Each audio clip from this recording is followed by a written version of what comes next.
ಎಲ್ಲ ವೀಕ್ಷಕ ಬಂಧುಗಳಿಗೆ ನಮಸ್ಕಾರ. ಇಡೀ ಮನುಷ್ಯನ ಜನ್ಮ ಈ ಭೂಮಿ ಮೇಲೆ ನಾವು ಹುಟ್ಟಾದ ಮೇಲೆ ಪಂಚಭೂತಗಳ ಆಧಾರದಲ್ಲಿ, 27 ನಕ್ಷತ್ರಗಳ ಆಧಾರದಲ್ಲಿ, 12 ರಾಶಿಗಳ ಪ್ರಭಾವದಲ್ಲಿ, ಬಹಳ ಮುಖ್ಯವಾಗಿ 9 ಗ್ರಹಗಳ ಪ್ರಭಾವದಲ್ಲಿ ನಮ್ಮ ಜನ್ಮ ಆಗ್ತದೆ. ಆ 9 ಗ್ರಹಗಳಲ್ಲಿ ನಿರ್ದಿಷ್ಟವಾದಂತಹ ಲೆಕ್ಕಾಚಾರ ಅಂದರೆ ಒಬ್ಬರು ಒಂದು ಗ್ರಹದಲ್ಲಿ ಜನ್ಮ ತಳೆದ್ರೆ ಇನ್ನೊಬ್ಬರು 2 ಗ್ರಹ, 3 ಗ್ರಹ, 4 ಗ್ರಹ, 6 ಗ್ರಹದ ಪ್ರಭಾವದಲ್ಲಿ ನಮ್ಮ ಜನನವಾಗ್ತದೆ. ಅದು ಆಯಾ ದಿನಾಂಕ, ವರ್ಷದ ಮೇಲೆ ಅವಲಂಬಿತವಾಗಿರ್ತದೆ. ಹಾಗಿದ್ದಾಗ ನಾವು ಇಂದಿನ ಕಾರ್ಯಕ್ರಮದಲ್ಲಿ ಮಾತಾಡ್ಕೊಳ್ತಾ ಬಂದ್ವಿ, ನಿಮ್ಮ ಆರೋಸ್ಕೋಪ್ನಲ್ಲಿ, ನಿಮ್ಮ ಜಾತಕದಲ್ಲಿ ಯಾವುದಾದ್ರೂ ಒಂದು ಗ್ರಹ ಮಿಸ್ಸಿಂಗ್ ಆಗಿದ್ರೆ, ಆ ಮಿಸ್ಸಿಂಗ್ ಬದಲಾಗಿ ಆ ಪ್ರಭಾವ ನಮಗೆ ಅವಶ್ಯಕತೆ ಸಿಗದೇ ಇದ್ದಾಗ ನಾವು ಆ ಮಿಸ್ಸಿಂಗ್ ಆಗಿರ್ತಕ್ಕಂತಹ ಗ್ರಹದ ಯಂತ್ರವನ್ನು ನಾವು ನಿರ್ದಿಷ್ಟವಾಗಿರ್ತಕ್ಕಂಥ ದಿನಾಂಕದಲ್ಲಿ ಬರೆದು ಧಾರಣೆ ಮಾಡ್ಕೊಂಡ್ರೆ ಆ ಮಿಸ್ಸಿಂಗ್ ಆಗಿರ್ತಕ್ಕಂಥ ಗ್ರಹದ ಶಕ್ತಿ ನಮಗೆ ದೊರೆಯುತ್ತೆ.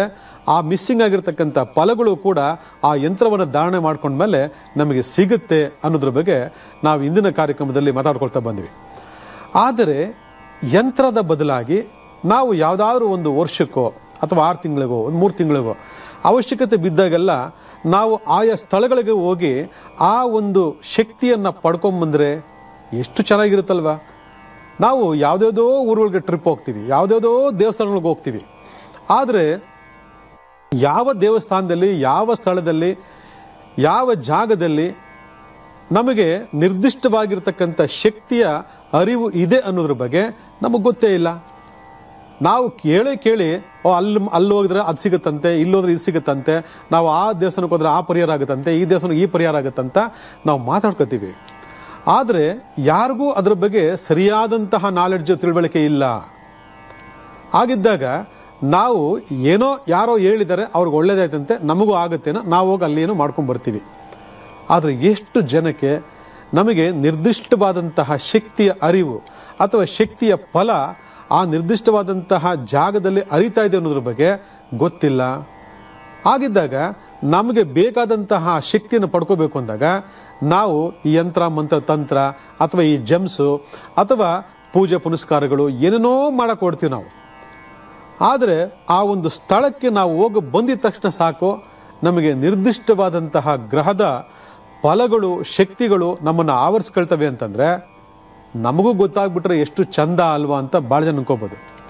ಇವತ್ತು ಒಂದು ಜಾತಕವನ್ನು ಬರೆಸ್ಕೊಂಡಾಗ ನಾವು ಒಂದು ವಿಚಾರವನ್ನು ಕೇಳ್ತೀವಿ, ಯಾವ ಜಾಗದಲ್ಲಿ ಹುಟ್ಟಿದ್ದೀರಾ, ಎಷ್ಟು ಗಂಟೆಗೆ ಹುಟ್ಟಿದ್ದೀರಾ ಅಂತ. ಅಲ್ಲಿಗೆ ಯಾವ ಜಾಗ ಅಂತಕ್ಕಂಥದ್ದು ಏನನ್ನು ಹೇಳುತ್ತಂದರೆ, ಯಾವ ಸ್ಥಳದಲ್ಲಿ ಹುಟ್ಟಿದ್ದೀರಾ ಅನ್ನೋ ಲೆಕ್ಕಾಚಾರದಲ್ಲಿ ನಿಮ್ಮ ಜನನ ಯಾವ ಸ್ಥಳದಲ್ಲಿ ಆಗಿದೆ, ಆ ಸ್ಥಳದಲ್ಲಿ ಇರತಕ್ಕಂತಹ ಗ್ರಹ ಪ್ರಭಾವ ಏನು ಅನ್ನೋದರ ನಿರ್ದಿಷ್ಟವಾದಂತಹ ಲೆಕ್ಕಾಚಾರವನ್ನು ನಮಗೆ ಭಾಳ ಸ್ಪಷ್ಟವಾಗಿ ಹೇಳ್ತದೆ. ಇದು ಎಷ್ಟೋ ಜನಕ್ಕೆ ಗೊತ್ತಿಲ್ಲ. ಇವತ್ತು ಬ್ಯಾಂಗ್ಳೂರಲ್ಲಿ ಹುಡ್ತೀರಾ, ಅದೇ ಇಲ್ಲಿಂದ ಒಂದು ಸ್ವಲ್ಪ ಮುಂದೆ ಹೋಗಿದ ತಕ್ಷಣ ರಾಯಚೂರಲ್ಲಿ ಹುಡ್ತೀರಾ, ಇನ್ನೂ ಸ್ವಲ್ಪ ಮುಂದೆ ಹೋಗಿ ಮಂಗಳೂರಲ್ಲಿ ಹುಡ್ತೀರಾ, ಅಥವಾ ದೇಶ ವಿದೇಶಗಳಲ್ಲಿ ಹುಡ್ತೀರಾ. ಹಾಗಿದ್ದಾಗ ಎಲ್ಲರಲ್ಲೂ ಒಂದೇ ಗ್ರಹ ಪ್ರಭಾವ ಇರ್ತದಾ? ಖಂಡಿತ ಸಾಧ್ಯ ಇಲ್ಲ. ಒಂದೇ ಡೇಟು, ಒಂದೇ ಟೈಮಿಂಗ್ಸ್ ಆಗಿದ್ರೂ ಕೂಡ ಲೆಕ್ಕಾಚಾರದಲ್ಲಿ ಬರ್ತಕ್ಕಂಥ ಗ್ರಹಗತಿಗಳ ಪ್ರಭಾವಗಳು ಒಬ್ಬ ಮನುಷ್ಯನಿಗೆ ಇನ್ನೊಬ್ಬ ಮನುಷ್ಯನಿಗೆ ಬಹಳ ವ್ಯತ್ಯಾಸಪೂರ್ವಕವಾಗಿರ್ತದೆ. ಹೇಗೆ ಒಂದೊಂದು ನಿಮಿಷ ಕೂಡ ನಮಗೆ ಬೇರೆ ರೀತಿಯಾಗಿರ್ತಕ್ಕಂತಹ ಗ್ರಹ ಫಲಗಳನ್ನು ತೋರಿಸ್ತದೆ, ಅಥವಾ ನಾವು ಹುಟ್ಟಿರ್ತಕ್ಕಂಥ ಸಮಯಕ್ಕೆ ಎಷ್ಟೋ ಲಕ್ಷ ಜನ ಹುಟ್ಟಿರ್ತಾರೆ, ಆದರೆ ಎಲ್ಲರೂ ಕೂಡ ಸೂಪರ್ ಸ್ಟಾರ್ ಆಗಿರಲ್ಲ, ಎಲ್ಲರೂ ಕೂಡ ಭಿಕ್ಷೆ ಎತ್ತಿರಲ್ಲ. ಕಾರಣ ಏನು? ಇದನ್ನು ಭಾಳ ಜನ ಆಲೋಚನೆ ಮಾಡಿದ್ರು ಕೂಡ ಎಷ್ಟೋ ಜನಕ್ಕೆ ಇದರ ರಹಸ್ಯ ಗೊತ್ತೇ ಆಗಿಲ್ಲ. ಹೌದು, ಒಂದೇ ಡೇಟು, ಒಂದೇ ನಕ್ಷತ್ರ, ಒಂದೇ ಟೈಮು, ಒಂದೇ ಗಳಿಗೆ ನನ್ನ ಜೊತೆನೇ ಹುಟ್ಟಿದ್ದಾನೆ. ಆದರೆ ನಾನು ನೋಡಿದ್ರೆ ದೊಡ್ಡ ಕ್ರಿಕೆಟರು, ಅವ್ನು ನೋಡಿದ್ರೆ ಫುಟ್ಬಾತು, ಬ್ಯಾಟ್ ಹಿಡಿಕೆ ಬರಲ್ಲ, ನಾನು ನೋಡಿದ್ರೆ ಸೂಪರ್ ಸ್ಟಾರ್ ಒಳಗಡೆ ಅಂತ ಅನ್ಕೊಂತಾರೆ. ಅಂದರೆ ಈ ಲೆಕ್ಕಾಚಾರಗಳ ಮರ್ಮವನ್ನು ನಾವು ಬೆನ್ನತ್ತು ಹೋದಾಗ ಒಂದೇ ಟೈಮು, ಒಂದೇ ಗಳಿಗೆ, ಒಂದೇ ನಕ್ಷತ್ರ, ಆದರೆ ಎಲ್ಲೂ ಹುಟ್ಟಿದ್ದೀರಾ ಅನ್ನೋದು ಲೆಕ್ಕಾಚಾರ ಯಾರಿಗೂ ಗೊತ್ತಿಲ್ಲ. ಇದನ್ನು ಜಾತಕದಲ್ಲಿ ಅಕ್ಷಾಂಶ, ರೇಖಾಂಶ ಅಂತ ಕರಿತೀವಿ ನಾವು. ಲ್ಯಾಟಿಟ್ಯೂಡ್, ಲ್ಯಾಂಗಿಟ್ಯೂಡ್ ಅಂತ ಕರಿತೀವಿ. ಈ ಅಕ್ಷಾಂಶ, ರೇಖಾಂಶದ ಆಧಾರದ ಮೇಲೆ ಭೂಮಿಯ ಒಂದು ತಿರುಗುವಿಕೆ ಏನಿದೆ, ಭೂಮಿಯ ಸ್ಪೀಡ್ ಏನಿದೆ, 200 ಕಿಲೋಮೀಟರ್ ಸ್ಪೀಡು, ಆ ಸ್ಪೀಡ್ನಲ್ಲಿ ಯಾವ ಯಾವ ಗ್ರಹಗಳ ಪ್ರಭಾವಗಳು ಎಲ್ಲೆಲ್ಲಿ ಇರುತ್ತೆ ಅನ್ನೋದು ನಿರ್ದಿಷ್ಟವಾದಂಥ ಲೆಕ್ಕಾಚಾರ ಅವತ್ತು ಮಾಡಿರ್ತಕ್ಕಂಥದ್ದು. ಇವತ್ತು ಕೂಡ ನಿರ್ದಿಷ್ಟವಾದಂಥ ಅಕ್ಷಾಂಶ ರೇಖಾಂಶದಲ್ಲೇ ಭೂಮಿ ಸುತ್ತಾ ಇರ್ತಕ್ಕಂಥದ್ದು. ಆ ಭೂಮಿಯಲ್ಲಿ ಹುಡ್ತಕ್ಕಂಥ ಲೆಕ್ಕಾಚಾರದ ಸ್ಥಳಗಳಲ್ಲೂ ಕೂಡ ಆಯಾ ಗ್ರಹಗಳು ನಿರ್ದಿಷ್ಟವಾಗಿ ಇರತಕ್ಕಂಥದ್ದು ನಮ್ಮ ಋಷಿ ಮುನಿಗಳು ಹಿಂದೆನೇ ಕಂಡುಹಿಡಿದು ಬಿಟ್ಟಿದ್ರು. ಅದಕ್ಕೆ ನಾವು ಹುಟ್ಟುವಂಥ ಸಂದರ್ಭದಲ್ಲಿ ನಮ್ಮ ಜಾತಿ ಇರತಕ್ಕಂತಹ ಪಾಸಿಟಿವ್ ಗ್ರಹ ನಮಗೆ ಅದೃಷ್ಟವನ್ನು ಕೊಡ್ತದೆ ಅಂತಂದರೆ ಆ ಅದೃಷ್ಟ ಕೊಡ್ತಕ್ಕಂಥ ಸ್ಥಳದಲ್ಲಿ ನಾವು ಹುಟ್ಟಿರ್ತೀವಿ. ಒಂದೇ ಡೇಟು, ಆದರೆ ಆ ಗ್ರಹದ ಪ್ರಭಾವ ಆ ಹುಟ್ಟಿರ್ತಕ್ಕಂಥ ಸ್ಥಳದಲ್ಲಿ ಇದೆಯಾ, ಅದು ನಿಮಗೆ ಯಥೇಚ್ಛವಾಗಿರ್ತಕ್ಕಂಥ ಅದೃಷ್ಟ ತಂದು ಕೊಡ್ತದೆ. ಇದನ್ನು ಫಸ್ಟು ಅರ್ಥ ಮಾಡ್ಕೊಳ್ಳಿ. ಒಬ್ಬ ವ್ಯಕ್ತಿಯ ನಡವಳಿಕೆಯನ್ನು, ಸಂಸ್ಕಾರವನ್ನು, ಸಂಪ್ರದಾಯವನ್ನು ಅಥವಾ ಅವನಿರ್ತಕ್ಕಂಥ ಅಧಿಕಾರ ವ್ಯಾಪ್ತಿಯನ್ನು ನಾವೆಲ್ಲ ಕೊಡೋದು ಆ ಜಾತಿಲಿರ್ತಕ್ಕಂಥ ಗ್ರಹಗಳು ಕೊಡ್ತಾ ಹೋಗ್ತವೆ. ಅಲ್ಲಿಗೆ ಆ ಹುಟ್ಟಿದ ಸಂದರ್ಭದಲ್ಲಿ ಆ ಗ್ರಹದ ಪ್ರಭಾವಗಳು ಇತ್ತು ಅಂದಾಗ ಅದು ಅವನಿಗೆ 100% ಅನ್ವಯ ಆಗ್ತದೆ. ಅದ್ರ ಪಕ್ಕ ನಡ್ಕೊಂಡು ಹೋಗ್ತಾ ಇರ್ತಾನೆ. ಇದ್ರ ಬಗ್ಗೆ ಮತ್ತಷ್ಟು ಮಾತಾಡ್ತೀನಿ, ವೆಯ್ಟ್ ಮಾಡ್ತಾರೆ. ನಮ್ಮನ್ನು ಆಳ್ತಕ್ಕಂತಹ 9 ನವಗ್ರಹಗಳಲ್ಲಿ ಯಾವುದಾದ್ರೂ ಒಂದು ಗ್ರಹದ ಪ್ರಭಾವ ಮಿಸ್ಸಿಂಗ್ ಆಯಿತು ಅಂದರೆ ಆ ಗ್ರಹದ ಪ್ರಭಾವ ಫಲಗಳನ್ನು ನಾವು ಕಳ್ಕೊತೀವಿ ಅನ್ನೋದ್ರ ಬಗ್ಗೆ ನಾವು ಭಾಳಷ್ಟು ಕಾರ್ಯಕ್ರಮದಲ್ಲಿ ಮಾತಾಡ್ತಿರ್ತೀವಿ. ನಿಮಗೂ ಕೂಡ ಅರ್ಥ ಆಗಿದೆ ಅಂದ್ಕೊಳ್ತೀನಿ. ಅದಕ್ಕೆ ಒಂದು ಗ್ರಹ ಮಿಸ್ ಆಯಿತು, ಅದರ ಫಲ ಕೂಡ ಮಿಸ್ ಆಯಿತು ಅಂದಾಗ ಅದನ್ನು ಮತ್ತೆ ನಾವು ಹೇಗೆ ಪಡ್ಕೋಬೇಕು ಅನ್ನೋದಕ್ಕೋಸ್ಕರನೇ ನಾವು ನವರತ್ನಗಳನ್ನು ಧಾರಣೆ ಮಾಡ್ಕೊಳ್ಳೋದ್ರ ಬಗ್ಗೆ ಮಾಹಿತಿ ಕೊಡ್ತೀವಿ. ಅದೇ ರೀತಿ ಯಂತ್ರ ಮಂತ್ರ ತಂತ್ರಗಳಲ್ಲೂ ಕೂಡ ನವಗ್ರಹ ಯಂತ್ರಗಳನ್ನು ಬರೆದು ಧಾರಣೆ ಮಾಡ್ಕೊಳ್ಳೋದು ಕೂಡ ನಾವು ಹೇಳ್ಕೊಡ್ತೀವಿ. ಇದ್ರ ಜೊತೆಗೆ ಭಗವಂತ ನಮಗೆ ಇನ್ನೊಂದು ಕೊಟ್ಟಿರೋದು ಏನಂತಂದರೆ ಸ್ಥಳ ಮಹಿಮೆ. ಏನದು ಸ್ಥಳ ಮಹಿಮೆ? ಆ ಸ್ಥಳ ಮಹಿಮೆ, ಆ ಸ್ಥಳಕ್ಕೆ ಹೋಗಿದ ತಕ್ಷಣ ನಮಗೆ ಬೇಕಾದಂಥ ನಿರ್ದಿಷ್ಟವಾಗಿರ್ತಕ್ಕಂಥ ಗ್ರಹದ ಪ್ರಭಾವ ನಮಗೆ ಸಿಗುತ್ತೆ ಅನ್ನೋದ್ರ ಬಗ್ಗೆ ಎಷ್ಟೋ ಜನಕ್ಕೆ ಗೊತ್ತಿಲ್ಲ. ಆದರೂ ಕೂಡ ತಂಡೋಪತಂಡವಾಗಿ ಲಕ್ಷಾಂತರ ಜನ, ಕೋಟ್ಯಾಂತರ ಜನ ಆ ಸ್ಥಳಗಳಿಗೆ ಭೇಟಿ ಕೊಡ್ತಿರ್ತಾರೆ. ಅಂದರೆ ಅಲ್ಲೇನು ಆಕರ್ಷಣೆ ಏನಪ್ಪ ಅಂತ ಇದೆ, ಅಂತಹ ಜನ ಆಕರ್ಷಣೆ ಹೇಗಿದೆ, ಅಂತಹ ಧನ ಆಕರ್ಷಣೆ ಏನಿದೆ ಅನ್ನೋದ್ರ ಬಗ್ಗೆ ಭಾಳಷ್ಟು ಥರ ಮಾತಾಡ್ಕೊಳ್ತಾರೆ. ಆದರೆ ಅವ್ರಿಗೆ ಗೊತ್ತಿಲ್ಲ ಆ ಸ್ಥಳದಲ್ಲಿ ಭಗವಂತ ಸೃಷ್ಟಿ ಮಾಡತಕ್ಕಂತಹ ಒಂದು ನಿರ್ದಿಷ್ಟವಾದಂತಹ ಗ್ರಹ ಶಕ್ತಿ ಇದೆ. ಆ ಗ್ರಹ ಶಕ್ತಿ ಲಕ್ಷಾಂತರ ಕೋಟ್ಯಾಂತರ ಜನಗಳನ್ನು ಸೆಳೀತದೆ ಆ ಜಾಗಕ್ಕೆ ಅನ್ನೋದ್ರ ಬಗ್ಗೆ ಎಷ್ಟೋ ಜನಕ್ಕೆ ಗೊತ್ತಿಲ್ಲ. ಆದರೆ ನಾವು ಮತ್ತೆ ಹೋಗ್ತಾನೇ ಇರ್ತೀವಿ ಅಲ್ಲಿಗೆ, ನಮಗೆ ಗೊತ್ತಿಲ್ಲ. ಆದರೆ ಇಂದಿನ ಋಷಿ ಮುನಿಗಳು ಅಂತಹ ಸ್ಥಳಗಳನ್ನು, ನಿರ್ದಿಷ್ಟವಾಗಿರ್ತಕ್ಕ ಸ್ಥಳವನ್ನು, ನಿಖರವಾದ ಸ್ಥಳಗಳನ್ನು ಕಂಡುಹಿಡಿದು ಅಂಥ ಜಾಗದಲ್ಲಿ ಸ್ಥಾಪನೆ ಮಾಡತಕ್ಕಂತಹ ದೈವವನ್ನು ನಾವು ನೋಡಲಿಕ್ಕೆ ಹೋಗ್ತೀವಿ ಅಂತಂದರೆ ಆ ಬರೀ ದೈವ ಮಾತ್ರ ಅಲ್ಲ, ಆ ದೈವದ ಹಿಂದೆ ಇರತಕ್ಕಂತಹ ಅಗಾಧವಾದಂಥ ಗ್ರಹಶಕ್ತಿ. ಆ ಗ್ರಹಶಕ್ತಿ ಇರತಕ್ಕಂತಹ ಜಾಗಗಳಲ್ಲಿ ಅಪಾರವಾಗಿರ್ತಕ್ಕಂಥ ಜನಸ್ತೋಮ ಹೋಗ್ತಾ ಇರ್ತಿದೆ ಅಂತಂದರೆ ನಿಮಗೆಲ್ಲ ಆಶ್ಚರ್ಯ ಆಗ್ಬೋದು ವೀಕ್ಷಕರೇ. ಯಾಕಂದರೆ ಒಂದೇ ದೇವರು, ಒಂದೇ ಹೆಸರು. ಎಷ್ಟೋ ಲಕ್ಷಾಂತರಗಳಿದ್ದಾವೆ ನಮ್ಮ ಭೂಮಿ ಮೇಲೆ. ಎಲ್ಲರಲ್ಲೂ ಆ ಜನ ಆಕರ್ಷಣೆ ಇರೋದಿಲ್ಲ, ಆ ಧನ ಆಕರ್ಷಣೆ ಇರೋಲ್ಲ. ಆದರೆ ನಿರ್ದಿಷ್ಟವಾಗಿರ್ತಕ್ಕಂತಹ ಸ್ಥಳಗಳಿಗೆ ಮಾತ್ರ ತಂಡೋಪತಂಡ ಹೋಗಿ ನಾವು ದುಡ್ಡು ಹಾಕ್ತಾ ಇರ್ತೀವಿ. ಅದು ಅಲ್ವಾ? ಕಾರಣ ಏನು? ಅಲ್ಲಿಗೆ ಭಗವಂತ ಅಲ್ಲಿ ಮಾತ್ರ ಸ್ಥಾಪಿತವಾಗಿದ್ದಾನಾ? ಅದೇ ಭಗವಂತ ಆ ಜಾಗ ಬಿಟ್ಟು ಬರೋದಿಲ್ವಾ? ಅಥವಾ ಅದೇ ಭಗವಂತ ಬೇರೆ ಯಾವ ದೇಶನ ಬಂದು ಕೂತ್ಕೊಳ್ಳಲ್ವಾ?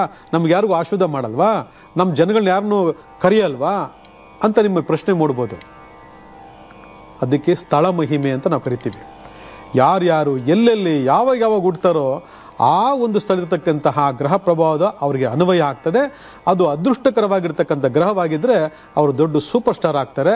ಅವರಿಗೆ ಆ ಗ್ರಹದ ಪ್ರಭಾವ ಅದೃಷ್ಟಕರವಾಗಿ ಇಲ್ಲದೆ ದುರದೃಷ್ಟಕರವಾಗಿದ್ದರೆ ಅವರು ಪಾಪರಾಗ್ತಾರೆ, ಅಥವಾ ನಾರ್ಮಲ್ ಆಗಿರ್ತಕ್ಕಂಥ ಜೀವನವನ್ನು ಅವರು ಪಡ್ಕೋತಾರೆ, ಅವರು ಬಾಳ್ತಾರೆ ಅನ್ನೋದ್ರ ಬಗ್ಗೆ ನಾವು ಭಾಳಷ್ಟು ಉದಾಹರಣೆ ನಾವು ಕೊಡ್ಬೋದು.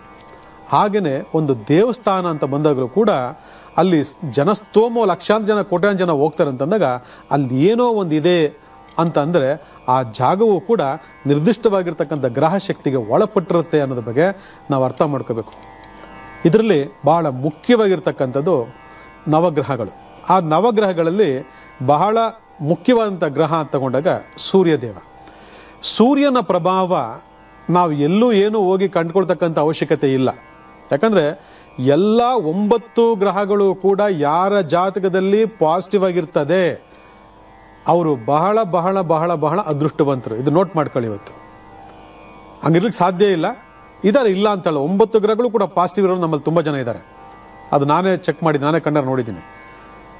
ಆದರೆ 9 ಗ್ರಹಗಳು ಯಾರ ಜಾತಕದಲ್ಲಿ ಪವರ್ಫುಲ್ ಆಗಿರ್ತದೆ ಅವ್ರ ಜೀವನದಲ್ಲಿ ಯಾವ ಸಮಸ್ಯೆನೂ ಬರೋದಿಲ್ಲ. ಇದನ್ನು ನೋಟ್ ಮಾಡಿ ಇಟ್ಕೊಳ್ಳಿ. ನೀವು ಹುಟ್ಟುವಂಥ ಸಂದರ್ಭದಲ್ಲಿ ಇರ್ತಕ್ಕಂತಹ ಲೆಕ್ಕಾಚಾರ ಹೇಳ್ತಾ ಇದ್ದೀನಿ, ಅಥವಾ ಹುಟ್ಟಿದ ಆದ ಮೇಲೆ ಒಂದಷ್ಟು ಬದಲಾವಣೆ ಆಗ್ತಕ್ಕಂಥ ಸಂದರ್ಭಗಳು ಕೂಡ ನಮ್ಮಲ್ಲಿ ಭಾಳಷ್ಟು ಸಾಕಷ್ಟು ಕಾಣ್ತದೆ. ಆದರೆ ನಾವು ಇಂತಿಂಥ ಸ್ಥಳಗಳಿಗೆ ಹೋಗಿ ಬಂದಾದ ಮೇಲೆ ಆಗಾಗ ಭೇಟಿ ಕೊಡೋದ ಮುಖಾಂತರ ನಮ್ಮ ಜಾತಕದಲ್ಲಿ ನಾವು ಹುಟ್ಟಿದ ಸಂದರ್ಭದಲ್ಲಿ ನಮ್ಮ ಜಾತಕದಲ್ಲಿ ಏನಾದರೂ ವ್ಯತ್ಯಾಸಗಳಾಗಿದ್ದರೆ, ಅಂದರೆ ಒಂದು ಗ್ರಹ ತುಂಬ ಅತ್ಯಂತ ನೀಚಾಗಿರ್ತಕ್ಕಂಥದ್ದು, ಒಂದು ಗ್ರಹ ಅತ್ಯಂತ ಉಚ್ಚವಾಗಿರ್ತಕ್ಕಂಥದ್ದು, ಅಥವಾ ಮಧ್ಯಮ ಮಟ್ಟದಲ್ಲಿರ್ತಕ್ಕಂಥದ್ದು, ಅಥವಾ ಅದೃಷ್ಟಕರವಾಗಿರ್ತಕ್ಕಂಥದ್ದು, ಅಥವಾ ದುರದೃಷ್ಟಕರವಾಗಿರ್ತದ್ದು, ಯಾವುದೇ ಇರಲಿ, ನಾವು ಈ 9 ಜಾಗಗಳಿಗೆ ಆಗಾಗ ಆಗಾಗ ಆಗಾಗ ಹೋಗಿ ಬರ್ತಾ ಇದ್ರೆ ನಮ್ಮ ಜಾತಕದಲ್ಲಿ ಇನ್ಬ್ಯಾಲೆನ್ಸ್ ಆಗಿರ್ತಕ್ಕಂತಹ ಯಾವುದೇ ಗ್ರಹಗಳಿಗೂ ಕೂಡ ಅವು ಕರೆಕ್ಟ್ ಪೊಸಿಷನ್ ಮುಂದೆ ಕೂತ್ಕೊಂಡು ನಮಗೆ ಪಾಸಿಟಿವ್ ಕೆಲಸ ಮಾಡ್ತಿರ್ತದೆ. ಯಾಕಂದರೆ ಆಯಾ ಗ್ರಹಗಳು ಪಾಸಿಟಿವ್ ಆಗಿರೋ ಸ್ಥಳಕ್ಕೆ ನಾವು ಭೇಟಿ ಕೊಟ್ಟಿರ್ತೀವಿ. ಒಂದೇ ಒಂದು ಬೆಸ್ಟ್ ಎಕ್ಸಾಂಪಲ್, ಇದು ನಿಮ್ಗೆ ಗೊತ್ತಿದೆನೋ ಗೊತ್ತಿಲ್ಲ ನನಗೆ. ಭಾಳ ಜನ ಯಾವ್ದಾದ್ರು ಒಂದು ಒಳ್ಳೆಯ ಒಂದು ಕ್ಷೇತ್ರಕ್ಕೆ ಅಥವಾ ಒಂದು ಒಳ್ಳೆಯ ನದಿ ಸ್ಥಾನ, ಒಳ್ಳೆಯ ಸಮುದ್ರ ಸ್ಥಾನ, ಒಂದು ಒಳ್ಳೆಯ ದೇವಸ್ಥಾನಕ್ಕೆ ಹೋಗಿ ಬಂದಮೇಲೆ ಅಲ್ಲಿಂದ ಬಂದಮೇಲೆ ತುಂಬ ಚೆನ್ನಾಗಾಗೋಯ್ತು ನನಗೆ, ಏನೋ ಒಂದು ತುಂಬ ಅಡೆತಡೆ ತೊಂದರೆಗಳಿತ್ತು, ಎಲ್ಲ ರಿಲೀಫ್ ಆಗ್ಬಿಡ್ತು ನನಗೆ ಅಂತ ಭಾಳ ಜನ ಹೇಳ್ತಾರೆ. ಹೇಗದು ಸಾಧ್ಯ? ಅಲ್ಲಿಗೆ ಆ ಸ್ಥಳ ಮಹಿಮೆ, ಆ ಗ್ರಹ ಶಕ್ತಿ ಅಥವಾ ದೈವಶಕ್ತಿಯೋ ಗ್ರಹ ಶಕ್ತಿಯೋ ಮತ್ತೊಂದು ಮಗದೊಂದು ಏನೋ ಒಂದು ಆ ಸ್ಥಳಕ್ಕೆ ಭೇಟಿ ಕೊಟ್ಟ ಮೇಲೆ ನಿಮ್ಮಲ್ಲಿ ಬದಲಾವಣೆ ಆಗಿದೆ ಅಂತಂದರೆ ಅದೊಂದು ಪಾಸಿಟಿವ್ ಬದಲಾವಣೆ ಅಂತ. ಆ ಪಾಸಿಟಿವ್ ಬದಲಾವಣೆ ಎಲ್ಲಿಂದ ಆಯಿತು? ಆ ಸ್ಥಳದಿರ್ತಕ್ಕಂಥ ಬದಲಾವಣೆಯಿಂದ ನಿಮಗಾಯಿತು, ಇಲ್ಲ ಆಗ್ತಿರ್ಲಿಲ್ಲ. ಇದನ್ನು ನಾವು ಮುಂಚಿತವಾಗಿ ತಿಳ್ಕೊಂಬಿಟ್ರೆ, ಇಂತಿಂಥ ಜಾಗದಲ್ಲಿ ಇಂತಿಂಥ ಗ್ರಹಗಳಿದ್ದಾವೆ, ಇಂತಿಂಥ ಗ್ರಹಗಳ ಸ್ಥಳಕ್ಕೆ ನಾವು ಹೋಗಿ ಬಂದರೆ ನಮಗೆ ಇಂತಿಂಥ ಫಲಗಳು ಸಿಗುತ್ತೆ ಅನ್ನೋ ರಹಸ್ಯ ನೀವು ತಿಳ್ಕೊಂಬಿಟ್ರೆ ನಮಗೆ ಸಮಸ್ಯೆ ಅನ್ನೋದೇ ಬರೋದಿಲ್ಲ. ಆದರೆ ಕರ್ಮ ಫಲಗಳು ಹೋಗೋಕ್ಕೆ ಬಿಡೋದಿಲ್ಲ. ಯಾಕಂದರೆ ಇವತ್ತು ಯಾವ್ಯಾವ ಸ್ಥಳದಲ್ಲಿ ಯಾವ ಗ್ರಹಗಳಿದೆ ಅನ್ನೋದ್ರ ಬಗ್ಗೆ ನಾವು ಭಾರತದ ಭೂಪಟವನ್ನು ನೋಡಿಕೊಂಡು ನಾವು ಇಂತಿಂಥ ಸ್ಥಳದಲ್ಲಿ ಇಂತಿಂಥ ಜಾಗಗಳಲ್ಲಿ ಇಂತಿಂಥ ನಿರ್ದಿಷ್ಟವಾದ ಗ್ರಹದ ಅರಿವಿದೆ, ಶಕ್ತಿ ಅರಿವಿದೆ ಅನ್ನೋದ್ರ ಬಗ್ಗೆ ನಾವು ಭಾಳ ಸ್ಪಷ್ಟವಾಗಿ ಹೇಳ್ಬೋದು. ಆದರೆ ನಮಗದು ಗೊತ್ತಾಕಿನ ಮುಂಚೆನೇ ನಾವೇನೋ ತಿಳ್ಕೊಳ್ಳದೆ, ಏನೋ ಒಂದು ದಡ್ಡತಿಂದ, ಏನೋ ಒಂದು ಮೂರ್ಖತೆಯಿಂದ ನಾವು ಜೀವನ ಮಾಡೋಕ್ಕೆ ಹೋಗ್ತಾ ಇರ್ತೀವಿ, ನಮಗೆ ಸಿಗಲ್ಲ. ಅದಕ್ಕೆ ಭಗವಂತ ಎಲ್ಲವನ್ನೂ ಕೊಟ್ಟಿದ್ದಾನೆ. ಅದೇ ಜ್ಯೋತಿಷಾಸ್ತ್ರ, ಜ್ಯೋತಿ ಅಂತಕ್ಕಂಥ ಒಂದು ಬೆಳಕು. ಆ ಜ್ಯೋತಿ ಅಂತಕ್ಕಂಥ ಬೆಳಕಲ್ಲಿ ಅಗಾಧವಾಗಿರ್ತಕ್ಕಂಥ ರಹಸ್ಯಗಳಿದ್ದಾವೆ. ಅದರಲ್ಲಿ ಇದು ಒಂದು, ಅದೇನು ಸ್ಥಳ ಮಹಿಮೆ. ಆ ಸ್ಥಳ ಮಹಿಮೆಗೆ ಒಂದು ಗ್ರಹ ಕಾರಣ ಅಂತ. ಅದರಲ್ಲಿ ಯಾರ ಜಾತಕದಲ್ಲಿ 9 ಗ್ರಹಗಳು ಪಾಸಿಟಿವ್ ಆಗಿರ್ತದೆ, ಜೀವನದಲ್ಲಿ ಯಾವ ಸಮಸ್ಯೆನೂ ಅವ್ರು ಬರಲ್ಲ. ವ್ಯತ್ಯಾಸ ಆಯಿತು ಅಂದರೆ ಆ ವ್ಯತ್ಯಾಸ ಆಗ್ತಕ್ಕಂಥ ಗ್ರಹ ಪ್ರಭಾವವನ್ನು ಯಾರು ಪಡ್ಕೋತೀರ ಅವರ ಸಮಸ್ಯೆ ಬಗೆಹರಿಸ್ಕೊಂಡಂಗೆ, ಯಾವ ಸಮಸ್ಯೆ ಬೇಕಾಗಿಲ್ಲ. ಅದಕ್ಕೆ ನಾವು ಆಗಾಗ ನಿರ್ದಿಷ್ಟವಾಗಿರ್ತಕ್ಕಂಥ ಒಂದು ಸ್ಥಳಕ್ಕೆ ಹೋಗಿ ಬಂದಾಗ ನಮ್ಮ ಸಮಸ್ಯೆಗಳು ಹೇಗೆ ಬಿಡುಗಡೆ ಆಗಿ ನಾವು ನಿರ್ಲಿಪ್ತವಾಗಿ, ಸಂತೋಷವಾಗಿ, ಆನಂದದಾಯಕವಾಗಿ ನಾವು ಜೀವನ ಮಾಡ್ಕೊಂಡು ಹೋಗ್ತಾ ಇರ್ತೀವಿ. ನಾವು ಮೊದಲೇ ನಾವು ನಿರ್ದಿಷ್ಟವಾಗಿ ಇಂಥದ್ದೊಂದು ಪ್ಲಾನ್ ಮಾಡ್ಕೋಬೇಕು. ನಾವು ಎಲ್ಲೆಲ್ಲೋ ಟ್ರಿಪ್ ಹೋಗ್ತೀವಿ, ಏನೇನೋ ಖರ್ಚು ಮಾಡ್ತೀವಿ, ಎಷ್ಟು ನಷ್ಟ ಮಾಡ್ಕೋತೀವಿ, ಮಾಡದಿರೋ ಟ್ರಿಪ್ಗಳೆಲ್ಲ ಮಾಡೋಕೆ ಹೋಗ್ತೀವಿ, ಏನೇನೋ ಮಾಡೋಕೆ ಹೋಗ್ತೀವಿ. ಆದರೆ ನಮ್ಮ ಜೀವನಕ್ಕೆ ಬದುಕಿ ಬೇಕಾಗಿರ್ತಕ್ಕಂಥ ಅವಶ್ಯಕತೆಯ ಶಕ್ತಿ, ಪವರನ್ನು ಪಡ್ಕೋಬೇಕು ಅಂದಾಗ ಇಂಥ ಜಾಗಗಳಿಗೆ ಆಗಾಗ ಹೋಗಿ ಬರೋದ್ರಿಂದ ನಾವು ಜೀವನದಲ್ಲಿ ಯಾವ ಸಮಸ್ಯೆ ನಮಗೆ ತಟ್ಟೋದಿಲ್ಲ, ನಮಗೆ ಸಮಸ್ಯೆ ಅನ್ನೋದೇ ಬರೋದಿಲ್ಲ. ಆದರೆ ಕರ್ಮವಿಧಿ ನಮ್ಮನ್ನು ಬಿಡೋದಿಲ್ಲ, ಕಾಲಾವಕಾಶ ಇಲ್ಲ. ಆ ಬಿಸಿ ಈ ಬಿಸಿ ಕರ್ಮಫಲಗಳ ಪ್ರಭಾವಗಳಿಂದ ನಾವು ಹೋಗ್ಲಿಕ್ಕೇ ಆಗೋದಿಲ್ಲ. ಎಷ್ಟೋ ಜನ ಇವತ್ತು ತಿರುಪತಿಗೆ ಹೋಗಿಲ್ಲ, ಎಷ್ಟೋ ಜನ ಇವತ್ತು ಧರ್ಮಸ್ಥಳಕ್ಕೆ ಹೋಗಿಲ್ಲ, ಎಷ್ಟೋ ಜನ ಇವತ್ತು ಕುಕ್ಕೆ ಸುಬ್ರಹ್ಮಣ್ಯಕ್ಕೆ ಹೋಗಲಿಲ್ಲ, ಇನ್ನೂ ಕಾಯ್ತಿದ್ದಾರೆ. ಹೋಗೋಕ್ಕಾಗಲ್ಲ ಏನಂದರೆ ಕರ್ಮ ಫಲಗಳು. ಆದರೆ ಇವತ್ತು ನಾವು ತೋರ್ಸಕ್ಕಂಥ ಜಾಗಗಳು ಕೂಡ ನಿಮ್ಗೆ ಹಂಗೆ ಆಗ್ಬೋದು, ಅದು ಕರ್ಮ ಫಲಗಳು ಹೇಳಲಿಕ್ಕಾಗಲ್ಲ. ಆದರೆ ಆ ಜಾಗಗಳು ಯಾವುದು, ಆ ನಿರ್ದಿಷ್ಟವಾಗಿರೋ ಶಕ್ತಿ ಇರ್ತಕ್ಕಂತಹ ಗ್ರಹಗಳ ಪ್ರಭಾವ ಇರತಕ್ಕಂತಹ ಆ ಅದ್ಭುತ ಜಾಗಗಳು ಯಾವುದು ಹೇಳ್ಕೊಡ್ತೀನಿ, ವೆಯ್ಟ್ ಮಾಡ್ತಾರೆ. ವಿಶೇಷವಾಗಿರ್ತಕ್ಕಂತಹ ನವಗ್ರಹಗಳ ಶಕ್ತಿ ನಮ್ಮಲ್ಲಿ ಯಾವಾಗಲೂ ಧನಾತ್ಮಕವಾಗಿರಬೇಕು, ಆಗ ನಮ್ಮ ಜೀವನ ಸಮೃದ್ಧಿಯಾಗಿರ್ತದೆ ಅಂತ ಹೇಳಿ ನಾವು ಪ್ರತಿಯೊಂದು ಕಾರ್ಯಕ್ರಮ ಹೇಳ್ತಾ ಇರ್ತೀವಿ. ಯಾವಾಗ 9 ಗ್ರಹಗಳಲ್ಲಿ ವ್ಯತ್ಯಾಸ ಆಗ್ತದೆ, ನಮ್ಮ ಅಭಿವೃದ್ಧಿ ಸಮೃದ್ಧಿ ಎಲ್ಲ ಹೊರಟೋಗಿ ನಾವು ಹಲವಾರು ಸಮಸ್ಯೆಗಳ ಕೂಪಕ್ಕೆ ನಾವು ಸಿಕ್ಕಾಕೋತೀವಿ. ಆ ನರಕ ಯಾತನೆ ಯಾರಿಗೂ ಬೇಕಾಗಿಲ್ಲ. ಆದರೆ ನಮಗಿದ್ರ ಬಗ್ಗೆ ಅರಿವಿಲ್ಲ, ನಮಗೆ ಜ್ಞಾನೋದಯ ಇಲ್ಲ. ಆದರೆ ನಾವು ಇವತ್ತು ತಿಳಿಸ್ಕೊಡ್ತಕ್ಕಂತಹ ಈ 9 ಸ್ಥಳಗಳ, ಆ 9 ಗ್ರಹಗಳ ಆ ಸ್ಥಾನಕ್ಕೆ ನೀವು ಆಗಾಗ ಭೇಟಿ ಕೊಡೋದ್ರಿಂದ ನಿಮ್ಮ ಆ ಗ್ರಹ ಶಕ್ತಿ ಅಂತಕ್ಕಂಥದ್ದು ನೆಗೆಟಿವ್ ಆಗಿದ್ರೂ ಕೂಡ ಆ ಸ್ಥಳದಿಂದ ನಿಮ್ಮಲ್ಲಿ ಪಾಸಿಟಿವ್ ಆದಂಥ ಗ್ರಹ ಶಕ್ತಿಯಾಗಿ ಮಾರ್ಪಾಡಾಗ್ತದೆ. ಯಾವಾಗ ನಮ್ಮಲ್ಲಿರ್ತಕ್ಕಂಥ ವೀಕ್ ಆಗಿರ್ತಕ್ಕಂಥ ಗ್ರಹ ಪಾಸಿಟಿವ್ ಆಗಿ ಮಾರ್ಪಡ್ತದೆ, ಆಗ ಆ ಗ್ರಹದಿಂದ ಬರ್ತಕ್ಕಂಥ ಶಕ್ತಿಯ ಫಲಗಳು ನಮಗೆ ಧಾರಾಳವಾಗಿ ಸಿಗ್ತಾ ಹೋಗುತ್ತೆ. ನಮ್ಮಲ್ಲಿ ಯಾವ ಸಮಸ್ಯೆ ಬರಲ್ಲ. ಇವತ್ತು ಜೀವನದಲ್ಲಿ ಏನೇ ಒಂದು ಸಮಸ್ಯೆ ಬಂದರೂ ಕೂಡ ಅದಕ್ಕೆ ನವಗ್ರಹ ಇರ್ತಕ್ಕಂಥ ವೀಕ್ನೆಸ್ಸೇ ಕಾರಣ, ಬೇರೆ ಏನೂ ಅಲ್ಲ. ನವಗ್ರಹ ವೀಕ್ನೆಸ್ ನವಗ್ರಹಗಳ ವೀಕ್ನೆಸ್ ಇದೆ ಅಂತಲ್ಲ, ನಾವು ಹುಟ್ಟಿದ ಕರ್ಮ ಫಲಗಳ ಆಧಾರದ ಮೇಲೆ ನಮ್ಮ ಒಂದು ಗ್ರಹಗತಿಗಳ ಸಂದರ್ಭಾನುಸಾರ ನಮಗೆ ಅಲ್ಲಿ ನೆಗೆಟಿವ್ ಮತ್ತು ಪಾಸಿಟಿವ್ ಅಂತಕ್ಕಂಥ ಒಂದು ಫಲಗಳು ನಮಗೆ ಅನ್ವಯ ಆಗ್ತದೆ. ಅದರಲ್ಲಿ 9 ಗ್ರಹಗಳಲ್ಲಿ ಭಾಳ ಮುಖ್ಯವಾಗಿರ್ತಕ್ಕಂಥ ಮೊದಲನೇ ಗ್ರಹ ಯಾವುದು ಅಂದರೆ ಸೂರ್ಯಗ್ರಹ. ಸೂರ್ಯಗ್ರಹ ಬೆಳಗ್ಗೆ ಸೂರ್ಯೋದಯ ಆದ ತಕ್ಷಣ ನಮ್ಮ ಕಣ್ಣಿಗೆ ಕಾಣಿಸ್ತಾನೆ ಅಂತಂದರೆ ಅದು ಎಲ್ಲರೂ ಗೊತ್ತಿರತಕ್ಕಂಥ ಸತ್ಯ. ಆದರೆ ಸೂರ್ಯ ಎಷ್ಟು ಗಂಟೆ ತನಕ ಪವರ್ಫುಲ್ ಆಗಿರ್ತಾನೆ? 12 ಗಂಟೆ ತನಕ. ಸೂರ್ಯೋದಯದಿಂದ 12 ಗಂಟೆ ತನಕ ಸೂರ್ಯ ಪವರ್ಫುಲ್ ಆಗಿರ್ತಾನೆ. 7 ಗಂಟೆ ಒಳಗಡೆ ಯಾರು ಸೂರ್ಯನ ಪೂಜೆ ಮಾಡಿ ಸೂರ್ಯನಿಗೆ ಅರ್ಘ್ಯ ಕೊಟ್ಟು ಆದಿತ್ಯ ಹೃದಯ ಸ್ತೋತ್ರ ಜಪ ಮಾಡ್ತಾರೆ, ಅವರಿಗೆ ಸೂರ್ಯನ ಶಕ್ತಿ ನೀವಿರ್ತಕ್ಕಂಥ ಜಾಗದಲ್ಲೇ ಬಂದು ಸಿಗ್ತದೆ. ನೀವೆಲ್ಲೂ ಹುಡ್ಕೊಂಡು ಹೋಗ್ಬೇಕಾಗಿಲ್ಲ. ಯಾಕಂದರೆ ಕಲಿಯುಗದ ಪ್ರತ್ಯಕ್ಷ ದೈವ ಸೂರ್ಯವ. ಆದರೆ ಅವನು ಹುಡ್ಕೊಂಡು ಎಲ್ಲೆಲ್ಲೋ ಹೋಗ್ಬೇಕು ಅಂತಂತ ಅರ್ಥ ಅಲ್ಲ, ಅವನು ಇದ್ದ ಜಾಗದಲ್ಲೇ ಸಿಗ್ತಾನೆ. ಇನ್ ಕೇಸು ಎಲ್ಲ 24 ಗಂಟೆ 365 ದಿವಸ ಅವನ ಶಕ್ತಿ ಬಹಳ ಪವರ್ಫುಲ್ಲಾಗಿ ನಮಗೆ ಬೇಕು, ನಮಗೆ ಸಮಯ ಸಿಕ್ಕಲಿಲ್ಲ, ನಾವು ಎದ್ದೇಳದೆ 12 ಗಂಟೆ ಆದಮೇಲೆ ನೀಚ ಅಂತೀರಾ, ಅವಾಗ ಏನು ಮಾಡೋದು ಅಂತ ನೀವಿದ್ರೆ ನೀವು ಆಂಧ್ರ ಪ್ರದೇಶದ ಅರಸುವಲ್ಲಿ ಅಂತಕ್ಕಂಥ ಸೂರ್ಯನ ಕ್ಷೇತ್ರಕ್ಕೆ ಭೇಟಿ ಕೊಡಬೇಕು. ಇದು ಸೂರ್ಯನ ಬಹಳ ಮುಖ್ಯವಾಗಿರ್ತಕ್ಕಂತಹ, ಸೂರ್ಯನ ಶಕ್ತಿ ಇರತಕ್ಕಂತಹ ಬಹಳ ಮುಖ್ಯವಾಗಿರ್ತಕ್ಕಂಥ ಒಂದು ಕ್ಷೇತ್ರ. ಒಂದು ಇದ್ದ ಜಾಗದಲ್ಲೇ ಸೂರ್ಯನ ಪೂಜೆ ಮಾಡ್ತಕ್ಕಂಥದ್ದು ಯಾವುದು? ಸೂರ್ಯೋದಯ ಸಮಯದಲ್ಲಿ. ಇನ್ನೊಂದು ಈ ಸೂರ್ಯನ ಕ್ಷೇತ್ರಕ್ಕೆ ನೀವು ಭೇಟಿ ಕೊಡ್ತಕ್ಕಂಥದ್ದು. ಇದಿಷ್ಟು ಅದ್ಭುತವಾಗಿರ್ತಕ್ಕಂಥ ಶಕ್ತಿಯನ್ನು ನಿಮಗೆ ಕೊಡ್ತದೆ. ಅದರೊಳಗೆ ಯಾರ್ಯಾರು ಸಿಂಹ ರಾಶಿಯಲ್ಲಿ ಯಾರು ಹುಟ್ಟಿದ್ದೀರಾ, ಅಥವಾ ಈಗ ಸೂರ್ಯ ಯಾವ ಸ್ಥಾನದಲ್ಲಿದ್ದಾನೆ, ಮೀನ ರಾಶಿಗೆ ಬಂದಿದ್ದಾನೆ, ಆ ಮೀನ ರಾಶಿಯವರು ಯಾರ್ಯಾರು ಇದ್ದೀರಾ ಅವರೆಲ್ಲರೂ ಕೂಡ ಸೂರ್ಯನ ಪೂಜೆ, ಸೂರ್ಯನ ಧ್ಯಾನ ಕಂಪಲ್ಸರಿ ನೀವು ಬೆಳಗ್ಗೆ ಹೊತ್ತು ಮಾಡಿದಾಗ ನಿಮಗೆ ಸೂರ್ಯನ ಅಷ್ಟೂ ದೋಷಗಳು ಕೂಡ ನಿಮಗೆ ಪರಿಹಾರ ಆಗ್ತದೆ. ನಿಮ್ಗೆ ಯಾವುದೇ ಸಂದರ್ಭದಲ್ಲೂ ಕೂಡ ನಿಮಗೆ ಅವನಿಂದ ಸಮಸ್ಯೆ ಬರಲ್ಲ. ಸೂರ್ಯ ನಿಮ್ಮ ಜಾತಿಯಲ್ಲಿ ಪಾಸಿಟಿವ್ ಆಗ್ತಾ ಬರ್ತಾನೆ, ನಿಮ್ಮ ದೇಹದಲ್ಲೂ ಕೂಡ ಆ ಶಕ್ತಿ ಕೂಡ ಜಾಗೃತವಾಗ್ತಾ ಹೋಗುತ್ತೆ. ಇದನ್ನು ನೋಡ್ಕೊಳ್ಳಿ. ಇದು ಒಂದು. ಎರಡನೇದು ಯಾರಪ್ಪ ಅಂದರೆ ಚಂದ್ರ. ಚಂದ್ರ ಯಾರು ತಾನೇ ಬೇಡ, ಮನಸ್ಸು ಅಂತ ಆಗ ಹೇಳ್ತಾ ಇದ್ದೀನಿ, ಹ್ಯಾಪಿನೆಸ್, ಸಂತೋಷ ಅಂತ ಹೇಳ್ತೀನಿ. ನಾವು ನಗ್ನಗ್ತಾ ಇದ್ದೀವಿ ಅಂದರೆ, ನಾವು ಖುಷಿಯಾಗಿದ್ದೀವಿ ಅಂದರೆ ಚಂದ್ರ ಚೆನ್ನಾಗಿದ್ದಾನೆ, ತೃಪ್ತಿಯಾಗಿದ್ದೀವಪ್ಪ ಅಂತ ಅರ್ಥ. ಅದೇ ಊದ್ಕೊಂಡು ಮುಖ ಎಲ್ಲ ಹೊಡೆದಾಕೊಂಡು ಅದಾಗಿಲ್ಲ ಇದಾಗಿಲ್ಲ, ಅದು ಪ್ರಾಬ್ಲಮ್ ಇದು ಪ್ರಾಬ್ಲಮ್ ಅಂತ ನಾವು ಊದ್ಕೊಂಡಿದ್ರೆ ಅದು ಏನು ಪ್ರಯೋಜನ ಇಲ್ಲ. ಅದಕ್ಕೆ ಚಂದ್ರನ ಚೆನ್ನಾಗಿ ನೋಡ್ಕೋಬೇಕು. ಚಂದ್ರ ಚೆನ್ನಾಗಿದ್ರೆ ಏನೇ ಬರಲಿ ಹ್ಯಾಪಿಯಾಗಿದ್ದೀವಿ, ನಾವು ಬಂದದ್ದು ಬರಲಿ ನೋಡ್ಕೊಳ್ಳೋಣ ಅಂತ ನಾವು ಖುಷಿಯಾಗಿರ್ತೀವಿ. ಅದಕ್ಕೆ ಚಂದ್ರನ ಪ್ರಭಾವ ಇರಬೇಕು ಅಂತಂದಾಗ ನೀವು ತಿರುಮಲ ಬೆಟ್ಟವನ್ನು ಹತ್ತಬೇಕು. ತಿರುಮಲ ಬೆಟ್ಟ 7 ಕುಂಡಲವಾಡ ಗೋವಿಂದ ಅಂತ ಕರೀತಾರೆ. ನೋಡಿರ್ಬೋದು, 7 ಕುಂಡಲವಾಡ ಗೋವಿಂದ ಗೋವಿಂದ ಅಂತೀವಿ ನಾವು. ಅಲ್ಲಿಗೆ ಆ ಹುಣ್ಣಿಮೆಯ ಚಂದ್ರನನ್ನ ನಾವು ಹುಣ್ಣಿಮೆಯ ದಿನ ಯಾರು ತಿರುಪತಿ ಕ್ಷೇತ್ರ ತಿರುಮಲ ಬೆಟ್ಟದಲ್ಲಿ ಹೋಗಿ ವಾಸ ಮಾಡ್ತೀರಿ ಅಥವಾ ಅಲ್ಲಿ ಸಾನ್ನಿಧ್ಯ ಪಡಿತೀರಿ, ಅವರಿಗೆ ಯಥೇಚ್ಛವಾಗಿರ್ತಕ್ಕಂಥ ಚಂದ್ರನ ಬೆಳಕು ನಿಮಗೆ ಸಿಗ್ತದೆ. ಅದಕ್ಕೆ ಆ ಭಾಗ ಬಂದು ಆಕರ್ಷಣೆಯಾಗಿ ಯಾಕಾಗ್ತದೆ ಅಂದರೆ ಅಲ್ಲಿ ಚಂದ್ರನ ಪ್ರಭಾವ ಇದೆ. ನೋಡಿ, ಎಷ್ಟು ಜನ ಗೊತ್ತಿಲ್ಲ ಈ ಸೀಕ್ರೆಟ್ಗಳೆಲ್ಲ. ಚಂದ್ರನ ಪ್ರಭಾವ ಬೇಕು ಅಂತಂದರೆ ತಿರುಮಲ ಬೆಟ್ಟದಲ್ಲಿ ಆ ಹುಣ್ಣಿಮೆ ದಿವಸ ನೀವು ಸ್ಟೇ ಆಗಬೇಕು. ಆಗ ಆ ಚಂದ್ರನ ಅಷ್ಟೂ ಪ್ರಭಾವಗಳು ಕೂಡ ನಿಮ್ಮಲ್ಲಿ ಅದ್ಭುತವಾದಂತಹ ಒಂದು ಶಕ್ತಿ, ಮನಸ್ಸು, ತೃಪ್ತಿ, ಆಧ್ಯಾತ್ಮಿಕವಾಗಿರ್ತಕ್ಕಂಥ ಚಿಂತನೆಯನ್ನು ಕೊಡ್ತಾ ಬರ್ತದೆ. ಆ ಚಂದ್ರನ ಶಕ್ತಿಯೇ ಇವತ್ತು ಆಕರ್ಷಿತವಾಗಿ ಮಾಡ್ತಾ ಇದೆ ಅಂತಂದರೆ ಅದು 7 ಬೆಟ್ಟಗಳ ಒಡೆಯ ತಿರುಮಲ ವೆಂಕಟೇಶ್ವರ ಸ್ವಾಮಿ ಅಲ್ಲ, ಅಲ್ಲಿರ್ತಕ್ಕಂಥ ಚಂದ್ರನ ಪ್ರಭಾವ. ಅದ್ರ ಜೊತೆಗೆ ಬೇರೆ ಏನೋ ಮಾಡಿದಾರೆ ಬಿಡಿ, ಇಂದಿನ ಕಾಲದ ಮಹರ್ಷಿಗಳಲ್ಲ, ಇದಕ್ಕೆಲ್ಲ ಸೇರಿಸಿ ಏನೋ ಒಂದು ಮಾಡಿದ್ದಾರೆ, ಅದು ಬೇರೆ ವಿಚಾರ. ಆದರೆ ಆ ಕ್ಷೇತ್ರಕ್ಕೆ ಇರ್ತಕ್ಕಂಥ ಒಂದು ಪ್ರಭಾವ ಏನಂತಂದರೆ ಅದು ಚಂದ್ರನ ಪ್ರಭಾವ, ಅದು ಅದ್ಭುತವಾಗಿರ್ತಕ್ಕಂಥ ಪ್ರಭಾವ. ಅದನ್ನು ನೋಡ್ಕೊಳ್ಳಿ. ಇನ್ನು ನೆಕ್ಸ್ಟು 3 ಗುರು. ಈ ಗುರು ಅಂತಕ್ಕಂಥದ್ದು ಯಾರಿಗೂ ಬೇಡ ಹೇಳಿ ನೋಡೋಣ. ಗುರು ಎಲ್ರಿಗೂ ಬೇಕು. ಯಾಕಂದರೆ ಗುರು ಬ್ರಹ್ಮ, ಗುರು ವಿಷ್ಣು, ಗುರುದೇವ ಮಹೇಶ್ವರ, ಗುರು ಸಾಕ್ಷಾತ್ ಪರಬ್ರಹ್ಮ, ತಸ್ಮೈ ಶ್ರೀ ಗುರುವೇ ನಮಃ ಅಂತ ನಾವು ಕರಿತೀವಿ. ಆದರೆ ಆ ಗುರು ಬ್ರಹ್ಮ, ಗುರು ವಿಷ್ಣು, ಗುರು ಮಹೇಶ್ವರ ಅಂತಕ್ಕಂತಹ ಆ 3 ತ್ರಿಮೂರ್ತಿಗಳ ಒಂದು ಪ್ರತಿರೂಪವೇ ಸದ್ಗುರುಗಳು ಅಂತ ಕರಿತೀವಿ ನಾವು.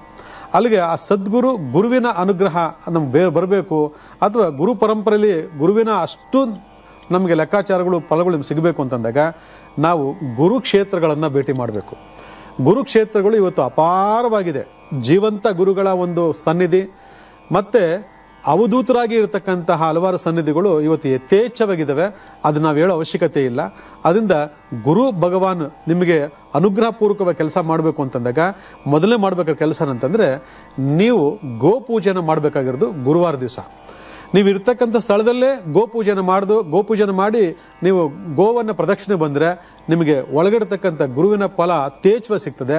ಅದಿಲ್ಲ ಅಂತಂದರೆ ಮಂತ್ರಾಲಯ, ಶಿರಡಿ ಸಾಯಿನ ಬಾಬಾ, ದತ್ತಾತ್ರೇಯ ಮೂಲ ಸ್ಥಳಗಳು, ಈ ಸ್ಥಳಗಳಿಗೆ ನೀವು ಆಗಾಗ ಭೇಟಿ ಕೊಡೋದ್ರಿಂದ ನಿಮ್ಮಲ್ಲಿ ಸಮಸ್ತವಾಗಿರ್ತಕ್ಕಂತಹ ಗುರುದೋಷಗಳು ನಿವೃತ್ತಿಯಾಗಿ ನಿಮಗೆ ಗುರುವಿನ ಸಂಪೂರ್ಣ ಅನುಗ್ರಹ ಆಗ್ತದೆ. ಅದರಿಂದ ವಿಶೇಷವಾಗಿ ಮೀನರಾಶಿಯಲ್ಲಿ ಯಾರು ಹುಟ್ಟಿದ್ದೀರಾ, ಧನುರಾಶಿಯಲ್ಲಿ ಯಾರು ಹುಟ್ಟಿದ್ದೀರಾ, ಅಥವಾ ಗುರು ಇವಾಗ ಮಕರ ರಾಶಿಯಲ್ಲಿ ಇದ್ದಾನೆ, ಮಕರ ರಾಶಿಯಲ್ಲಿ ಗುರು ನೀಚವಾಗಿದ್ದಾನೆ, ಮಕರ ರಾಶಿಯಲ್ಲಿ ಗುರು ನೀಚವಾಗಿರ್ತಕ್ಕಂಥ ಮಕರ ರಾಶಿಯಲ್ಲಿ ಎಲ್ಲರೂ ಕೂಡ ಏನು ಮಾಡಬೇಕು, ನೀವು ಆಗಾಗ ಇಂಥ ಸಂದರ್ಭ ಬಂದಾಗ ಲೆಕ್ಕಾಚಾರ ನೋಡಿಕೊಂಡು ಆ ಕ್ಷೇತ್ರಕ್ಕೆ ಭೇಟಿ ಕೊಡೋದ್ರಿಂದ ನೀಚವಾಗಿರ್ತಕ್ಕಂಥ ಗುರು ಪ್ರಬಲವಾಗಿರ್ತಕ್ಕ ಶಕ್ತಿಯುತ ಬೆಳಿತಾನೆ. ಅದರಿಂದ ಗುರುವಿನ ಒಂದು ಪ್ರಭಾವ ನಿಮ್ಗೆ ಬೇಕಂದಾಗ ಆ ಗುರು ಕ್ಷೇತ್ರ ಇರ್ತಕ್ಕಂಥ ಜಾಗಗಳಿಗೆ ನೀವು ಹೋಗಿ ಬರಬೇಕಾಗತ್ತೆ. ಭಾಳ ಅದ್ಭುತವಾಗಿರ್ತಕ್ಕಂಥ ಶಕ್ತಿ ಸಾನ್ನಿಧ್ಯ ಅಲ್ಲಿ ನಿಮ್ದಾಗ್ತದೆ. ಇನ್ನು ನೆಕ್ಸ್ಟು ರಾಹು ಅಂದ ತಕ್ಷಣವೇ ಎಲ್ಲರಿಗೂ ಭಯ. ಹೌದಪ್ಪ, ರಾಹು ಎಲ್ಲಿದ್ದಾನೆ, ರಾಹು ಪ್ರಭಾವ ನಮಗೆ ಪಾಸಿಟಿವ್ ಆಗಿರಬೇಕು ಅಂದಾಗ ನಾವೇನು ಮಾಡಬೇಕು ಅಂತ ಭಾಳ ಜನ ಕೇಳ್ತಾರೆ. ಆದರೆ ರಾಹುವಿನ ಒಂದು ಅದ್ಭುತವಾಗಿರ್ತಕ್ಕಂಥ ಒಂದು ಸ್ಥಾನ ಬೇಕು ಅಂತಂದಾಗ ನೀವು ಕಂಚಿ ಕಾಳಹಸ್ತಿಗೆ ಹೋಗಬೇಕಾಗ್ತದೆ. ರಾಹುವಿನ ಪ್ರಭಾವ ನಮಗೆ 67% ನಮಗಲ್ಲಿ ಸಿಗ್ತದೆ. ಎಲ್ಲೇ ಕಾಳಹಸ್ತಿನಲ್ಲಿ 67% ನಮಗೆ ಸಿಗ್ತದೆ. ಭಾಳ ಜನ ನಾವು ಆ ಪೂಜೆ ಮಾಡಿದ್ವಿ, ಈ ಪೂಜೆ ಮಾಡಿದ್ವಿ, ಹಾಗೆ ಹೀಗೆ ಅಂತ ಭಾಳ ಜನ ಹೇಳ್ತೀರ. ಆದರೆ ಆ ಪ್ರಭಾವಗಳನ್ನ ಪಡ್ಕೋಬೇಕು ಅಂದಾಗ ನಾವು ರಾಹುಗಾಲದಲ್ಲಿ ಸ್ಟೇ ಆಗಬೇಕು. ಅಲ್ಲಿ ರಾಹುಗಾಲದಲ್ಲಿ ಪ್ರತಿದಿನದ ರಾಹುಗಾಲದಲ್ಲಿ ಸ್ಟೇ ಆಗಬೇಕು. ಪ್ರತಿದಿನ ರಾಹುಗಾಲದಲ್ಲಿ ಯಥೇಚ್ಛವಾಗಿರ್ತಕ್ಕಂತಹ ರಾಹುವಿನ ಪೂಜೆಗಳನ್ನು ನಾವು ಮಾಡಬೇಕು. ಆ ಒಂದು ಪ್ರಭಾವ ಶಕ್ತಿ ನಾವು ಪಡ್ಕೋಬೇಕು. ಇಷ್ಟ ಬಂದಾಗ ಹೋಗೋದು, ಇಷ್ಟ ಬಂದಾಗ ಬರೋದು, ಇಷ್ಟ ಬಂದಾಗ ಹೋಗೋದು, ಸುಮ್ಮನೆ ಪೂಜೆ ಮಾಡಿಬಿಟ್ಟು ಗುಡು ಅಂತ ಓಡ್ ಬಂದ್ಬಿಟ್ರೆ ಯಾವ ಶಕ್ತಿಗಳು ಕೂಡ ಇರೋದಿಲ್ಲ. ಅದಾದಮೇಲೆ ಕುಕ್ಕೆ ಸುಬ್ರಹ್ಮಣ್ಯದಲ್ಲಿ 67% ಈ ರಾಹುವಿನ ಪಾಸಿಟಿವ್ ಪ್ರಭಾವ ಇದೆ. ಇಲ್ಲಿ 67%, ಅಲ್ಲಿ 67% ವಿಶೇಷವಾಗಿರ್ತಕ್ಕಂಥ ಪ್ರಭಾವ ಇದೆ. ಅಲ್ಲಿಗೆ 100% ಯಾವುದು ಅಂತ ತಗೊಂಡಾಗ ವಿಶೇಷವಾಗಿ ತಿರುಚಿ ಶ್ರೀ ರಂಗನಾಥ ಸ್ವಾಮಿ ದೇವಸ್ಥಾನದಲ್ಲಿ 100% ರಾಹುವಿನ ಪ್ರಭಾವ ಇದೆ. ನೋಡಿ, 100%. ಯಾರಿಗೆ 100% ಬೇಕೋ ಅವರು ತಿರುಚಿ ರಂಗನಾಥ ಸ್ವಾಮಿನಲ್ಲಿ ನೀವು ಆರಾಧನೆಗಳು ಮಾಡ್ತಕ್ಕಂಥದ್ದು, ಅಲ್ಲಿ ಸ್ಟೇ ಆಗ್ತಕ್ಕಂಥದ್ದು, ಈ ಒಂದು ರಾಹು ದೋಷ ಸಂಬಂಧಪಟ್ಟಂಥ ಸಮಸ್ತ ದೋಷಗಳು ಕೂಡ ಬಿಡುಗಡೆ ಆಗಬೇಕು ಅಂದಾಗ, ರಾಹುವನ್ನು ಪಾಸಿಟಿವ್ ಆಗಿ ಮಾಡ್ಕೊಳ್ಬೇಕು ಅಂತಂದಾಗ ನಿರ್ದಿಷ್ಟವಾಗಿರ್ತಕ್ಕಂಥ ಈ ಜಾಗವನ್ನು ಭೇಟಿ ಮಾಡಬೇಕು. ಅದಾದಮೇಲೆ ಇನ್ನೊಂದು ಜಾಗ ಒಂದಿದೆ, ಅದು 63% ಜಾಗ ಅಂದರೆ ತಿರುನಾಗೇಶ್ವರ ಅಂತ ಹೇಳ್ತೀವಿ. ತಮಿಳುನಾಡಿನಲ್ಲಿ ತಿರುನಾಗೇಶ್ವರ ಅಂತಕ್ಕಂಥ ಒಂದು ಕ್ಷೇತ್ರ, ಅಲ್ಲಿ ರಾಹುವಿನ ಪ್ರಭಾವ ಇರತಕ್ಕಂಥ ಒಂದು ಕ್ಷೇತ್ರ, ಅದು 67% ಮಾತ್ರ. ಈ ಥರ ರಾಹುವಿಗೆ 4 ಸ್ಥಾನಗಳನ್ನು ಜ್ಯೋತಿಷಾಸ್ತ್ರದಲ್ಲಿ ಉಲ್ಲೇಖ ಮಾಡಲಾಗಿದೆ. ಅದು ಅವತ್ತಿನ ಕಾಲದಲ್ಲಿ ಕಂಡಿರ್ತಕ್ಕಂಥದ್ದು, ನಾವು ಕಂಡಿರ್ತಕ್ಕಂಥಲ್ಲ. ಆಯಾ ಜಾಗದಲ್ಲಿ ಅದರ ಒಂದು ಲೆಕ್ಕಾಚಾರ ಇರ್ತದೆ. ಆದರೆ ಎಸ್ಪೆಷಲಿಗೆ ವೃಷಭ ರಾಶಿ ಯಾರ್ಯಾರು ಹುಟ್ಟಿದ್ದೀರಾ ಅವರೆಲ್ಲರೂ ಕೂಡ ಇಂಥ ಸಂದರ್ಭಗಳಲ್ಲಿ ಇಂಥ ಕ್ಷೇತ್ರಗಳನ್ನ ಭೇಟಿ ಕೊಡ್ತಕ್ಕಂಥದ್ದು. ವೃಶ್ಚಿಕ ರಾಶಿಯಲ್ಲಿ ಯಾರ್ಯಾರು ಹುಟ್ಟಿದ್ದೀರಾ ಅವರೆಲ್ಲರೂ ಕೂಡ ಇಂಥ ಒಂದು ಜಾಗಗಳಿಗೆ ಆಗ ಭೇಟಿ ಕೊಡ್ತಕ್ಕಂಥದ್ದು. ಒಂದು ಕ್ಷೇತ್ರ ಯಾತ್ರೆ, ಒಂದು ಆಧ್ಯಾತ್ಮಿಕ ಒಂದು ಚಿಂತನೆಯಲ್ಲಿ ಭೇಟಿ ಕೊಡ್ತಕ್ಕಂಥದ್ದು ನಮ್ಮಲ್ಲಿ ಆಯಾ ಗ್ರಹಗಳು ನೀಚವಾಗಿದ್ದಾಗ ಬರ್ತಕ್ಕಂಥ ದೋಷಗಳಿಂದ ವಿಮುಕ್ತಿ ಆಗ್ತೀವಿ. ಅದಾದ್ಮೇಲೆ ಇನ್ನು ನೆಕ್ಸ್ಟ್ ಏನಪ್ಪ ಅಂದರೆ ಬುಧ ಗ್ರಹ ಎಲ್ಲಿದೆ ಅಂತಂದರೆ ಮಡ್ರಾಸ್ನಲ್ಲಿದೆ. ಆದರೆ ಮಡ್ರಾಸಲ್ಲಿ ಎಲ್ಲಿದೆ ಅಂತಂದರೆ ವಿಶೇಷವಾಗಿ ಮೀನಾಕ್ಷಿ ದೇವಸ್ಥಾನದಲ್ಲಿದೆ. ಭಾಳ ವಿಶೇಷವಾಗಿರ್ತಕ್ಕಂತಹ ಬುಧನ ಸಾನ್ನಿಧ್ಯ ಎಷ್ಟೋ ಜನಕ್ಕೆ ಗೊತ್ತಿದೆ, ಕೆಲವು ಸೀಕ್ರೆಟ್ಗಳನ್ನ ಬಿಟ್ಕೊಡೋದಿಲ್ಲ. ಆದರೂ ಕೂಡ ಆ ಪ್ರಭಾವ ನಮ್ಗೆ ಬೇಕು ಅಂತಂದಾಗ ಆ ಜಾಗಕ್ಕೆ, ಆ ಒಂದು ಕ್ಷೇತ್ರಕ್ಕೆ ಭೇಟಿ ಕೊಡಬೇಕಾಗ್ತದೆ. ಅಲ್ಲಿ ನಿರ್ದಿಷ್ಟವಾಗಿರ್ತಕ್ಕಂತಹ ಆ ಬುಧನ ಒಂದು ಸಾನ್ನಿಧ್ಯ, ಬುಧನ ಶಕ್ತಿ ಯಾರಿಗೆ ಬೇಕಾಗಿದೆ ಅದು ಬೇಕಾಗ್ತದೆ. ಅದರಲ್ಲಿ ವಿಶೇಷವಾಗಿ ಮಿಥುನ ರಾಶಿಯಲ್ಲಿ ಯಾರು ಹುಟ್ಟಿದ್ದೀರಾ, ಕನ್ಯಾ ರಾಶಿಯಲ್ಲಿ ಯಾರು ಹುಟ್ಟಿದ್ದೀರಾ, ಬುಧ ಎಲ್ಲಿದ್ದಾನೆ ನೋಡ್ಕೊಳ್ಳಿ ಜಾಗದಲ್ಲಿ. ಆ ರಾಶಿಯವರು ಕೂಡ ವಿಶೇಷವಾಗಿ ಆ ಒಂದು ಕ್ಷೇತ್ರಗಳಿಗೆ ಆಗ ಭೇಟಿ ಕೊಡ್ತಕ್ಕಂಥದ್ದು ಬುಧನ ಒಂದು ಪ್ರಾಬಲ್ಯತೆಯನ್ನು ಪಡೆಯೋದಕ್ಕೆ ಭಾಳ ಈಸಿ ಆಗ್ತದೆ. ಬುಧ ಯಾಕೆ ಬೇಕು ಅಂದರೆ ಬುದ್ಧಿವಂತಿಕೆಗೆ ಬೇಕು. ಬರೀ ಮನಸ್ಸು ಚೆನ್ನಾಗಿದ್ರೆ ಸಾಲದು, ಬುದ್ಧಿವಂತಿಕೆ ಕೂಡ ಇರಬೇಕು. ಮನಸ್ಸು ಬುದ್ಧಿ ಯಾರಿಗೆ ಚೆನ್ನಾಗಿರ್ತದೆ ಅವ್ರ ಜೀವನದಲ್ಲಿ ಯಾವ ಸಮಸ್ಯೆ ಅನುಭವಿಸಲ್ಲ, 100% ಅವ್ರು ವಿನ್ ಆಗ್ತಾರೆ. ಅದಕ್ಕೆ ನಮಗೆ ಪವರ್ ಬೇಕು. ಆ ಪವರ್ ಬೇಕು ಅಂದಾಗ ನಾವು ಅಲ್ಲಿ ಹೋಗ್ಬೇಕು. ಅದು ಯಾವುದು ಅಂದರೆ ಮಧುರೆ ಮೀನಾಕ್ಷಿ ದೇವಾಲಯ, ಅಲ್ಲಿ ಭೇಟಿ ಕೊಡಿ, ಒಳ್ಳೆಯದಾಗ್ತದೆ. ಇನ್ನು ನೆಕ್ಸ್ಟ್ ಶುಕ್ರ ಅಂದರೆ ಯಾರು? ಭೋಗ, ಭಾಗ್ಯ, ವೈಭೋಗ ಇವೆಲ್ಲ ಅದ್ಭುತವಾಗಿರುವಂತಕ್ಕಂಥದ್ದು. ಆ ಶುಕ್ರನ ಸಾನ್ನಿಧ್ಯ ಬೇಕು ಅಂತಂದಾಗ ಯಾರನ್ನು ಭೇಟಿ ಮಾಡಬೇಕು ನಾಳೆ ನಾನು ಹೇಳ್ಕೊಡ್ತೀನಿ, ವೇಟ್ ಮಾಡ್ತಾ ಇರಿ.